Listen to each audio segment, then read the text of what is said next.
প্রিয়াঙ্কা প্রতিদিন সকালে উঠতে পারত না, পারলেও বাথরুমে গিয়ে কাঁদত, তারপর মুখ ধুয়ে বেরিয়ে পড়ত হাসি মুখে। একদিন রাতে সে তার পুরনো একটা বইয়ের মধ্যে পেল ভগবদ্গীতার একটি পাতা। বাবা দিয়েছিলেন। মলাটে লেখা ছিল বাবার হাতে, মা, কখনো হার মেনিস না। প্রিয়াঙ্কা সেই রাতে গীতা পড়ল।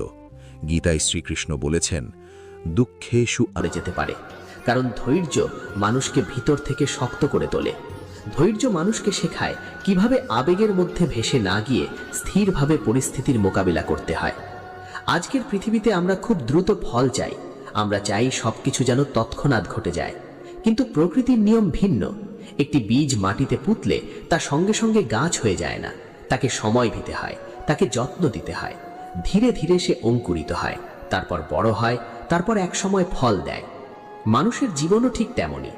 অনেক সময় আমরা যে পরিশ্রম করি তার ফল সঙ্গে সঙ্গে পাওয়া যায় না, তখন মনে হয় সবকিছু বৃথা যাচ্ছে, কিন্তু আসলে তা নয়। সময়ের ভিতরে ভিতরে সেই পরিশ্রম জমতে থাকে এবং এক সময় তার ফল অবশ্যই প্রকাশ পায়। শ্রীকৃষ্ণের আরেকটি গুরুত্বপূর্ণ শিক্ষা হলো, মানুষকে তার কর্ম করে যেতে হবে, কিন্তু ফলের প্রতি আসক্ত হওয়া উচিত নয়, কারণ ফল সবসময় মানুষের নিয়ন্ত্রণে থাকে না।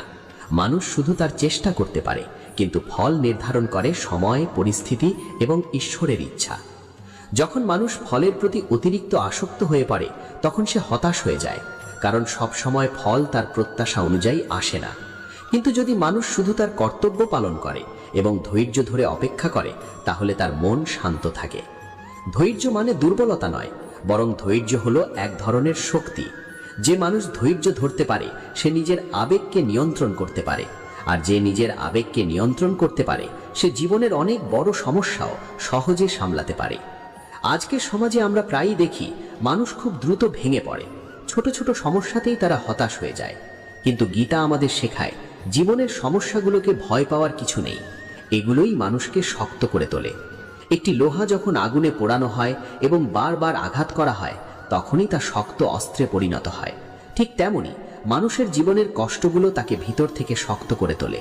যদি মানুষ সেই কষ্টকে সহ্য করতে পারে এবং ধৈর্য ধরে থাকতে পারে, তাহলে এক সময় সেই কষ্টই তার শক্তিতে পরিণত হয়। শ্রীকৃষ্ণ অর্জুনকে বলেছিলেন, একজন জ্ঞানী মানুষ সুখে যেমন বিচলিত হয় না, তেমনি দুঃখেও ভেঙে পড়ে না, কারণ সে জানে এই দুই অবস্থাই সাময়িক। আজ যে সুখ আছে তা কাল নাও থাকতে পারে, আবার আজ যে দুঃখ আছে তা কাল শেষ হয়ে যেতে পারে। এই উপলব্ধি মানুষকে ভিতর থেকে স্থির করে তোলে। তখন মানুষ বাহ্যিক পরিস্থিতির ওপর নির্ভর করে না, তার শান্তি আসে তার নিজের ভিতর থেকে। জীবনের পথ কখনো সরল নয়, সেখানে